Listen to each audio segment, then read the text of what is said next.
First Contact's Folly. Commander Maya Chen stood motionless at the center of the Veldorian High Council chamber, her face betraying nothing despite the chorus of clicking laughter that echoed around her. The chamber's vaulted ceiling amplified the sound, making it impossible to ignore. 7 feet tall with iridescent exoskeletons, the Veldorians were imposing figures, their forearms crossed or gesturing wildly as they continued their mockery. "You expect us to believe," Grand Admiral Scan said, mandibles twitching with amusement, "that your primitive species held off an invasion force with nothing but projectile weapons and improvised explosives, without even basic gravitic shielding or neural interfaces." Another wave of laughter washed through the chamber. Maya had expected resistance when Earth sent her as their diplomatic envoy. As one of humanity's most decorated veterans of the Mars Rebellion, she was chosen specifically because the Veldorians respected military achievement above all else. What she hadn't expected was outright ridicule. "The Battle of New Auckland was documented extensively," Maya replied evenly. "I'd be happy to share the records with the Council." "Oh, we've reviewed your records," Scan dismissed with a wave of his upper right arm. "Propaganda, clearly. No species could repel a mechanized assault force with such primitive tactics." Maya studied the chamber. 27 Veldorian military leaders, their carapaces adorned with kill markings and battle scars, all looking down on her from their elevated council seats. Humanity had spent decades trying to gain admission to the Galactic Council, and this meeting was supposed to be their final evaluation. "Permission to speak plainly, Admiral?" Maya asked, squaring her shoulders. Scan's compound eyes narrowed. "Granted. You misunderstand humans fundamentally. Our strength isn't in our technology, it's in our adaptability." She took a deliberate step forward. "Throughout our history, we faced extinction-level threats, plagues, world wars, climate collapse, resource depletion. Each time, we survived not because we had the best weapons, but because we refused to accept defeat." A younger Veldorian commander chittered skeptically. "Your species hasn't even mastered fusion propulsion. You crawl to neighboring stars in hibernation ships. What could you possibly teach the Council about warfare?" Maya's gaze hardened. "Maybe the better question is why, despite your advanced technology, the Veldorian Empire has been locked in a stalemate with the Arcturian hegemony for the past 80 years. The chamber fell silent. Admiral Scan's mandibles clicked once in mourning. "You are a guest here, Commander Chen. Watch your words carefully. I'm here representing Earth because we want to join the Council as equals, not as subordinates." Maya pulled a small projector from her pocket and placed it on the floor. "Instead of mockery, perhaps you benefit from understanding how humans fight." The projector activated, displaying a holographic battlefield. New Auckland, 13 years ago. Maya manipulated the controls, zooming in on a squad of human soldiers taking cover behind the wreckage of a transport as mechanical walkers advanced on their position. "We were outnumbered 10-1, she explained. "Our heavy weapons had been destroyed in the orbital bombardment. All we had were standard-issue rifles, improvised explosives, and the city's infrastructure." The hologram showed soldiers splitting into small teams, disappearing into drainage tunnels, abandoned buildings, and subway stations. Instead of facing the walkers directly, we disappeared. We studied their patrol patterns, communication frequencies, and targeting systems. We set traps, used decoys, and struck only when we had absolute advantage. The display showed a walker collapsing as explosives detonated beneath it, another one blinded by smoke before precision fire disabled its sensors, and a third captured intact when soldiers infiltrated its access hatch. Within 3 days, we had disabled or captured half their forces without a direct confrontation. By the end of the week, we'd reprogrammed their own walkers to fight against them. Maya deactivated the projector and looked up at the silent council. "Humans don't win because we're stronger or more advanced. We win because we adapt faster than our enemies can. We improvise. We overcome." Admiral Scan leaned forward, his earlier mockery replaced with something like curiosity. An interesting perspective, Commander. But guerrilla tactics and sabotage are the weapons of the weak. They might win battles, but they don't win wars. With respect, Admiral, every human war has been won by the side that adapted best, not the side with superior numbers or firepower. Maya's voice remained calm, but her eyes burned with conviction. The greatest human warriors weren't those with the best weapons. They were those who changed the rules of engagement when facing superior forces. As Maya continued speaking, emergency lights suddenly flooded the chamber with crimson. A harsh alarm blared through the council hall, and the massive view screen at the front of the chamber activated automatically. Proximity alert, a Veldorian officer shouted. Multiple unknown vessels dropping out of hyperspace. Maya turned to see the screen filled with angular, black ships emerging from dimensional rifts. Dozens of them, then hundreds. Even she could tell this was no ordinary fleet. Admiral Scan rose to his full height, all traces of amusement gone. Scourge vessels, he said, his voice tight with tension. A full invasion force. The Veldorian commanders moved with practiced efficiency, barking orders into communication devices. Maya stood forgotten in the center of the chamber as chaos erupted around her. How did they find our council headquarters? A female commander demanded. This location is supposed to be secure. Unknown, but our defense fleet is engaging. Another replied. Evacuation protocols initiated for all non-combat personnel. Admiral Scan turned to Maya, his compound eyes reflecting the emergency lights. It seems, Commander, that you may get a chance to demonstrate these adaptive human tactics firsthand. The Scourge are a hive mind species that overwhelms through sheer numbers and biological weaponry. They've devoured 3 outer colonies this past cycle alone. A violent explosion shook the station, sending several Veldorians staggering. The lights flickered. First barrier shields breached, someone reported. They're deploying boarding parties. Maya's diplomatic mission had just transformed into a fight for survival. She activated her neural implant, connecting to Earth's diplomatic vessel in orbit. Captain Reeves, what's your status? A static-filled voice responded in her head. Commander, we've got multiple hostiles approaching. We're preparing to. The link went dead. Maya looked up at Scan, who was organizing defense teams. I need a weapon and access to your communication systems. My ship may have been compromised. The Admiral regarded her for a moment, then nodded sharply.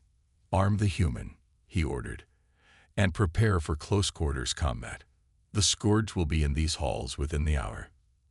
As a Veldorian officer handed Maya a plasma rifle, she felt a grim sense of irony. She'd come to prove humanity's worth through diplomacy, but now she'd have to do it through the very combat tactics the Council had just been mocking. Another explosion rocked the station, closer this time. The lights failed completely before emergency backups bathed the chamber in dim blue illumination. Admiral, Maya said as she checked the unfamiliar weapon, your people are accustomed to formation fighting and direct confrontation. That won't work against a numerically superior force in confined spaces. Scan's mandibles clicked in irritation. And I suppose you have a better suggestion, human. Maya nodded, her mind already formulating strategies based on the station schematics she'd studied before arrival. As a matter of fact, I do. Gather your best warriors and your tech specialists. We're about to give the Scourge a lesson in human warfare. Trial by fire. The Veldorian Command Center was in chaos. Tactical displays showed Scourge boarding craft latching onto the station's outer hull like parasites, burning through the armored plating with corrosive secretions. Defense teams reported breaches on multiple levels, and the communication system crackled with desperate calls for reinforcement. Maya studied the station schematic floating above the central holotable. The Galactic Council headquarters was a massive structure, 5 interconnected rings rotating around a central hub. The Scourge were systematically invading each ring, moving inward toward the command center. Your defense plan isn't working, Maya said bluntly to Admiral Scan. You're trying to hold every section simultaneously. You're spreading your forces too thin. The Admiral's compound eyes flashed with anger. This station houses representatives from 27 species across the galaxy. We cannot abandon them to the scourge. I'm not suggesting abandonment, Maya countered. I'm suggesting consolidation. Fall back to defensible positions, gather your civilians in secure zones, and let the scourge advance into prepared ambush points. A younger Veldorian commander named Krell clicked his mandibles in disgust. Retreating before the enemy. Is this the vaunted human tactical genius? Cowardice dressed as strategy. Maya ignored the barb. Admiral, the scourge clearly planned this attack carefully. They've disabled your primary defense fleet and communications array. Standard protocols won't work here. Another explosion rocked the command center. The lights flickered. Outer ring compromised, a technician reported. 70% of defense teams not responding. Scan's carapace darkened with stress colors. What do you propose, human? Maya pointed to key junctions on the holographic map. Evacuate the outer 2 rings. Move all civilians to these sanctuary zones in the central hub. Deploy your best warriors at these choke points, but not to hold them indefinitely. We set traps, engage selectively, and retreat in phases, and simply surrender most of the station, Krell demanded. No, Maya said, her voice hardening. We turn the station itself into a weapon. She manipulated the hologram, highlighting environmental systems, power conduits, and maintenance tunnels. The scourge are a hive mind, correct? They communicate using some form of biological signals.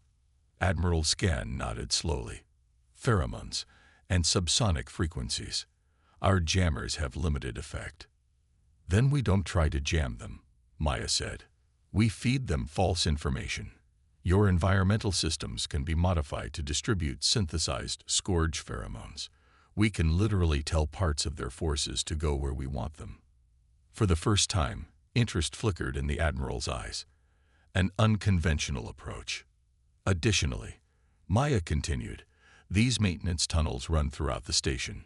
Small strike teams can move undetected, planting explosives at structural weak points. We don't try to kill all the scourge. We separate them, confuse them, and trap them in segments we can then depressurize or flood with radiation. The command center fell silent as the Veldorians processed her strategy. This is not how the Veldorian fleet conducts warfare, Krell protested. We meet our enemies head-on, with honor. With respect, Commander, Maya replied. Honor won't save the 20,000 civilians on this station. Effectiveness will. Admiral Scan studied the hologram for a long moment, his mandibles working silently. Finally, he straightened to his full height. Implement the human strategy, he ordered. Evacuate the outer rings. Establish the sanctuary zones. Commander Krell, assemble strike teams for the maintenance tunnels. Krell's carapace flushed with protest colors, but he saluted sharply. As you command, Admiral. Sken turned to Maya. You will coordinate from here. Our warriors will follow your tactical direction, but they will need guidance on these guerrilla methods. Maya nodded. I'll need direct communication with the team leaders and access to your environmental controls. Granted, the Admiral said. Prove that your human tactics are more than just legends, Commander Chen. Within an hour, the strategy was in motion. Veldorian warriors escorted terrified civilians from the outer rings, fighting desperate rearguard actions to buy time for the evacuation. Maya coordinated from the command center, directing strike teams through maintenance tunnels to flank Scourge advance parties. The first real test came when a massive Scourge breacher, a 15-foot monstrosity with chitinous armor and acid-secreting appendages, led a charge toward one of the evacuation routes. Team Delta, fall back immediately, Maya ordered through the comm. Do not engage directly.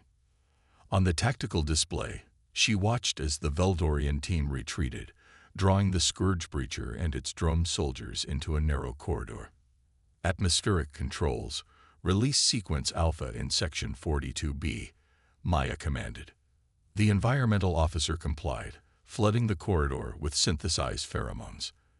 The effect was immediate. Half the drone soldiers broke off from the breacher, responding to what they perceived as a command to secure a different route. Structural team, detonate charges at Junction 42B7, Maya continued.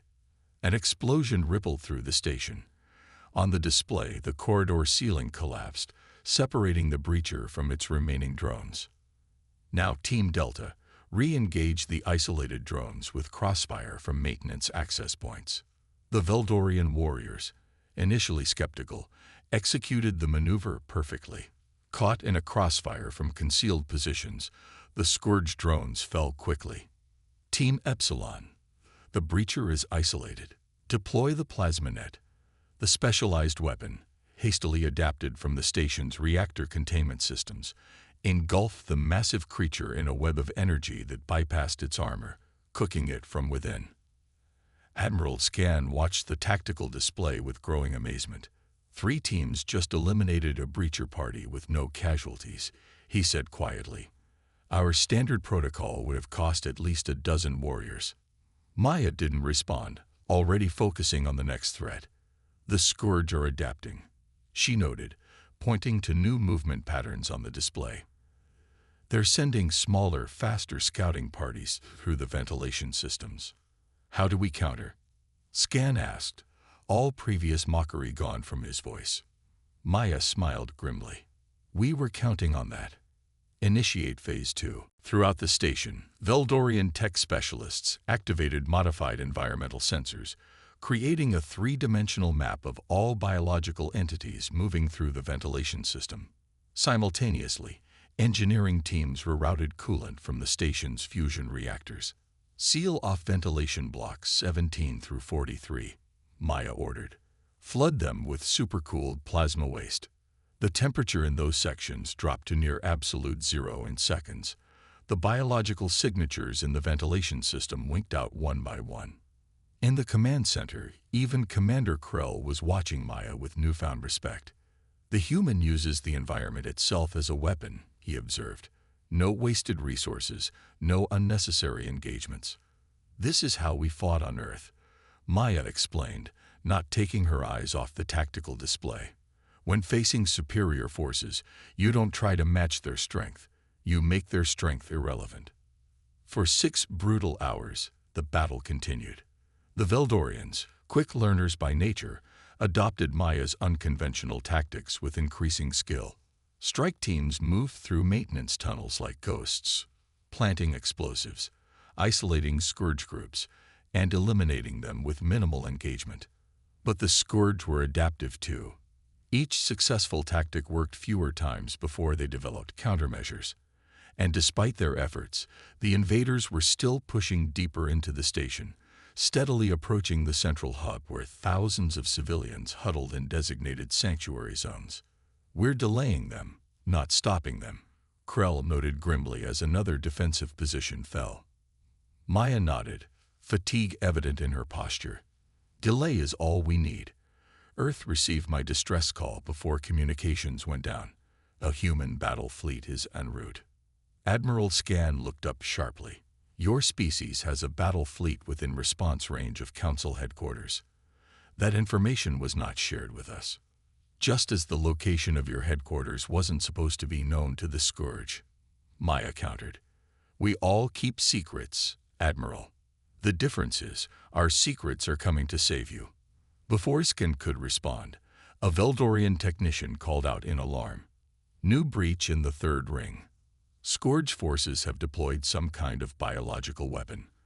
Our warriors are there.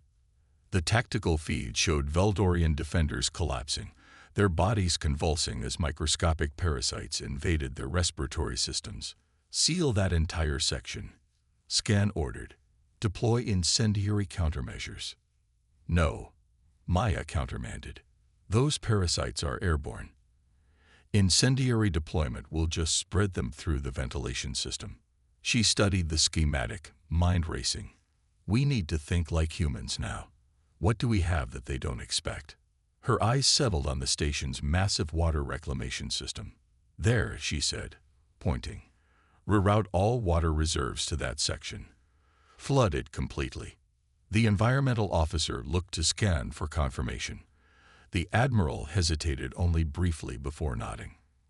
Millions of gallons of water cascaded through the corridors of the third ring, drowning Scourge warriors and their parasites alike. Emergency systems automatically sealed bulkheads to prevent the flood from spreading, trapping the invaders. Drop the temperature in that section to freezing, Maya continued, then vent it to space. The brutal tactic worked.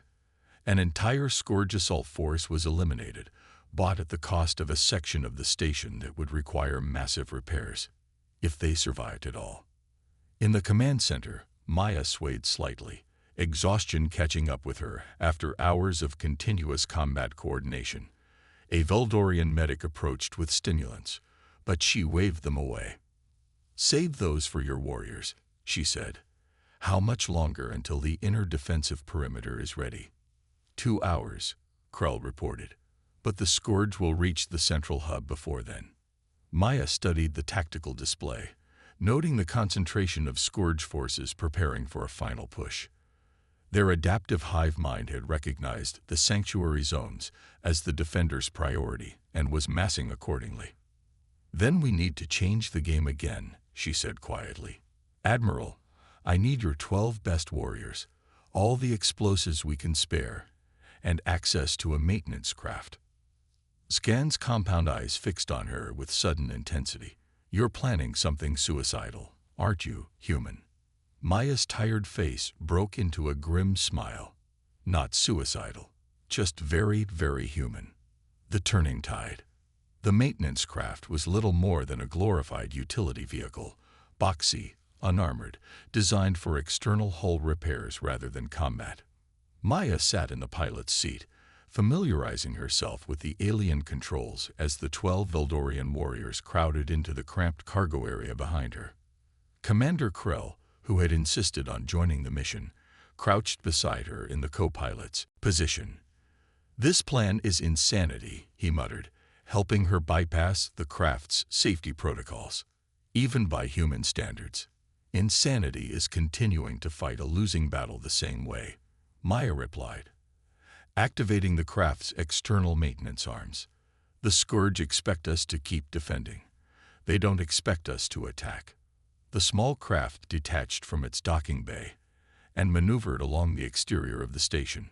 Through the viewport, Maya could see the battle continuing in space around them. The remnants of the Veldorian defense fleet engaged with Scourge organic ships.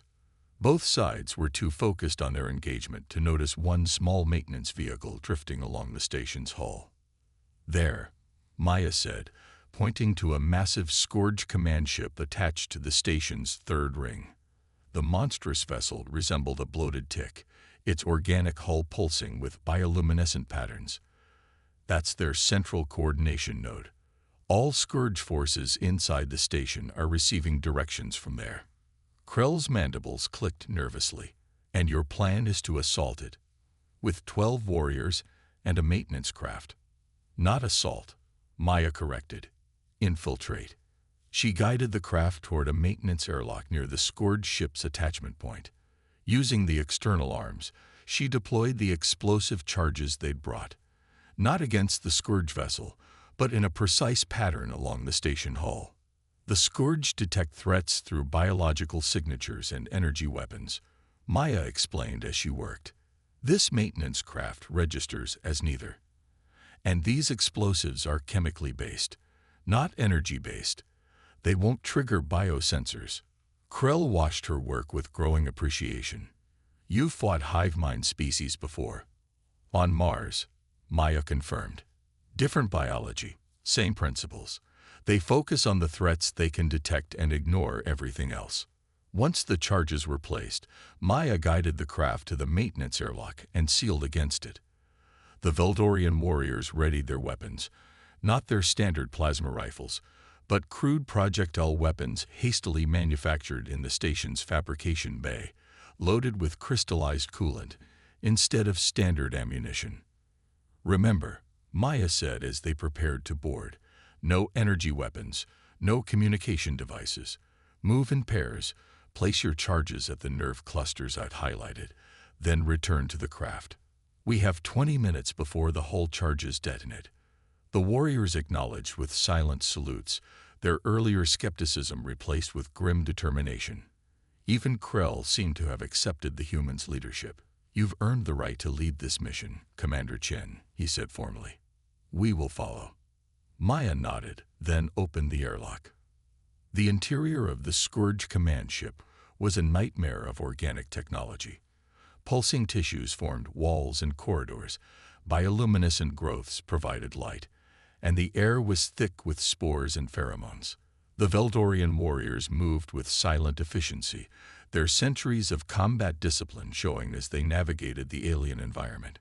Maya led one team toward what her scanners indicated was the ship's central nervous system. The lack of resistance was eerie. Scourge drones moved past them without reaction, their compound eyes sliding over the intruders as if they weren't there. "The crystallized coolant is masking our biological signatures," Maya whispered to Krell. "As long as we don't use energy weapons or tech, we're effectively invisible to them." They reached a massive chamber where thousands of tendrils connected to a pulsing central mass, the ship's nerve center. Maya carefully placed her explosives at the base of the central mass, setting the timer for 18 minutes. "Fall back to the craft," she ordered the team. Quietly. They were halfway back when disaster struck. One of the Veldorian warriors stumbled, dropping his weapon. The clatter echoed through the organic corridor. Nearby Scourge drones froze, then turned toward the sound, their previously unfocused compound eyes sharpening with sudden awareness. "Run," Maya shouted, abandoning stealth. The drones shrieked, a high-pitched sound that vibrated through the ship's tissues. More Scourge warriors appeared from adjoining corridors, cutting off their retreat to the airlock. Krell fired his crystalline projectile weapon, shattering a drone's carapace. New plan, human. Maya assessed their situation in an instant. Secondary route, through the ventilation ducts. She pointed to a pulsing membrane above them that rhythmically inhaled and exhaled, the ship's equivalent of an air circulation system. The team fought their way to the membrane, cutting through it and climbing into the slimy conduit beyond. The organic tunnel pulsed around them, carrying them along with its peristaltic motion. "Time," Maya called to Krell as they slid through the disgusting passage. 14 minutes until detonation, he replied, checking the crude mechanical timer they'd brought. The duct suddenly constricted, trying to crush the intruders it now recognized as foreign bodies. The warriors fought against the muscular contractions, slicing at the tissues with their blades. "There," Maya pointed to a thin section of the duct wall. "Cut through here." They broke through into another corridor, closer to the maintenance airlock, but still separated from it by dozens of Scourge drones now on full alert. "We need a diversion," Maya said, eyeing the pulsing walls around them. She pulled out her last explosive charge and reconfigured it, setting the timer for 30 seconds. "When this blows, run for the airlock. Don't stop for anything." She planted the charge on what appeared to be a major fluid conduit, then gave the signal. The team sprinted down the corridor, directly toward the waiting Scourge. The explosion behind them was followed by a pressurized spray of caustic fluid that flooded the corridor. The Scourge turned toward this new threat, momentarily distracted from the intruders. Maya and the Veldorians used the confusion to fight their way through the remaining drones, suffering injuries but pushing forward with desperate energy. They reached the airlock with 7 minutes to spare. As they sealed themselves back into the maintenance craft, Maya did a quick head count. 3 warriors missing, 2 more severely injured. "Get us clear of the ship," she ordered Krell, who took the pilot's controls. The craft detached from the airlock and maneuvered away from the Scourge vessel. Behind them, the infiltration team's charges detonated inside the command ship's nerve center. The massive organic vessel shuddered, its bioluminescent patterns flickering chaotically. Simultaneously, the charges they placed on the station hull detonated, severing the physical connection between the Scourge ship and the station. The command vessel drifted away, its systems in disarray. "Return to the station," Maya said. "We need to capitalize on this immediately." Back in the command center, Admiral Scan received their report with astonishment. The Scourge forces inside the station. They'd lost coordination. They're attacking each other in some sections. Hive mind confusion, Maya explained, ignoring the blood seeping from a wound in her side. Without their command ship, regional node clusters are asserting conflicting directives. Now's our chance to take back the station. She outlined a rapid counteroffensive, using the sanctuary zones as staging areas. The Veldorian warriors, now fully committed to human tactics, moved through the station in small, lethal teams, eliminating confused Scourge forces with surgical precision. Commander Krell led the assault to reclaim the third ring, adapting Maya's strategies with impressive creativity. Where Scourge forces remained coordinated, the Veldorians used misdirection and environmental manipulation rather than direct confrontation. Where the invaders were in disarray, the defenders struck with overwhelming force. Hour by hour, section by section, they reclaimed the station. The tide had turned. In the command center, Maya monitored the counteroffensive while a medic treated her wounds. Admiral Scan stood beside her, watching the tactical display with growing hope. "Your human tactics have saved this station, Commander Chen," he acknowledged. "The Council owes you a debt." Maya shook her head. "This isn't over. The Scourge fleet is still out there, and they'll adapt to the loss of their command ship. We've bought time, nothing more." As if to confirm her warning, the tactical display showed the remaining Scourge vessels regrouping, forming a new attack pattern. "They're preparing another assault," a sensor officer reported. "Estimated time to engagement, 40 minutes. Scan's carapace darkened. "Our defense fleet is at 17% strength.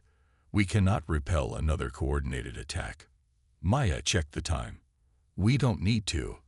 Earth's battle fleet should arrive within the hour." The Admiral turned to her. "You are certain of this?" "I am," Maya said, "but we need to ensure there's still a station for them to save. One final strategy, Admiral." Scan studied her for a moment, then inclined his head. "What does humanity suggest?" Maya smiled grimly. "Something appropriately primitive. Legacy of legends." The Scourge fleet regrouped with unnerving efficiency, their organic ships rearranging themselves into an attack formation. Without their main command vessel, they had lost some coordination, but the hive mind was nothing if not adaptive. New leadership nodes had already emerged, directing the fleet toward a final assault on the weakened station. In the command center, Maya outlined her plan to Admiral Scan and his senior officers. The holographic display showed the station, the remaining Veldorian defense ships, and the approaching Scourge fleet. "The Scourge believe they understand us now," Maya said. "They've adapted to our internal tactics, and they're preparing to overwhelm what's left of your defense fleet. So we give them exactly what they expect, and then change the rules again." She manipulated the display, highlighting the station's massive fusion reactors. "We evacuate all remaining civilian and non-essential personnel to the central hub.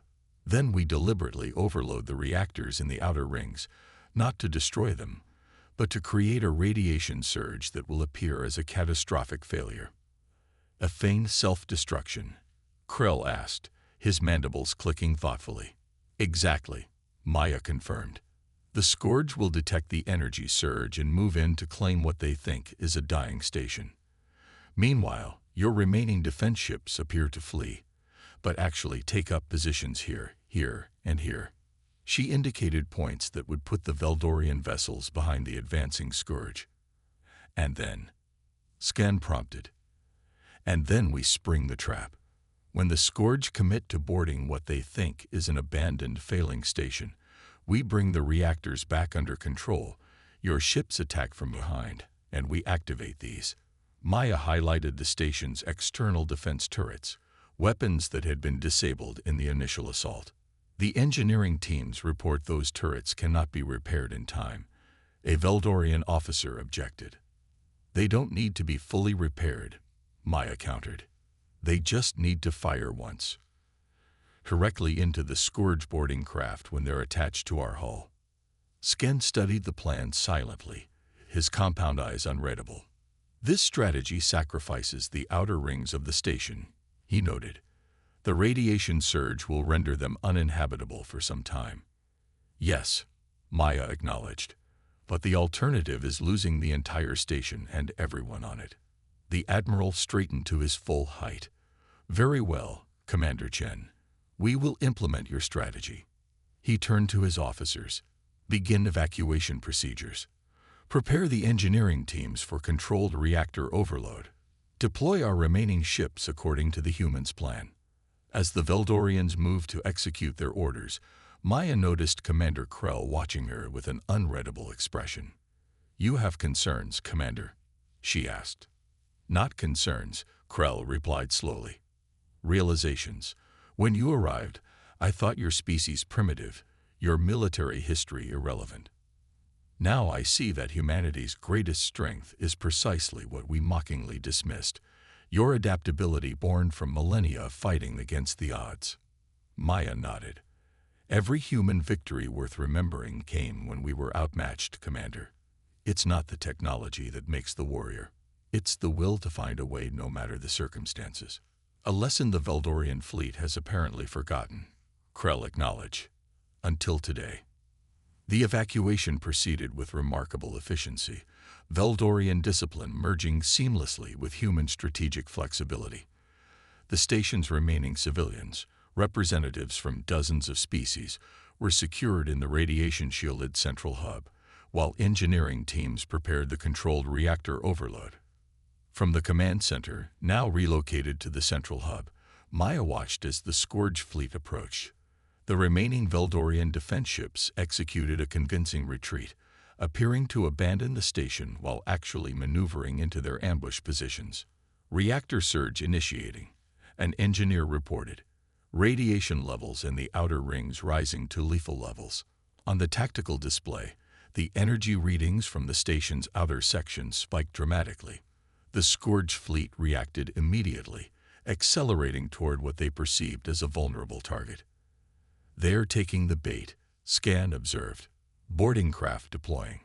Dozens of Scourge landing vessels detached from their carrier ships, heading toward the station's hull. The tactical display showed their approach, exactly as Maya had predicted.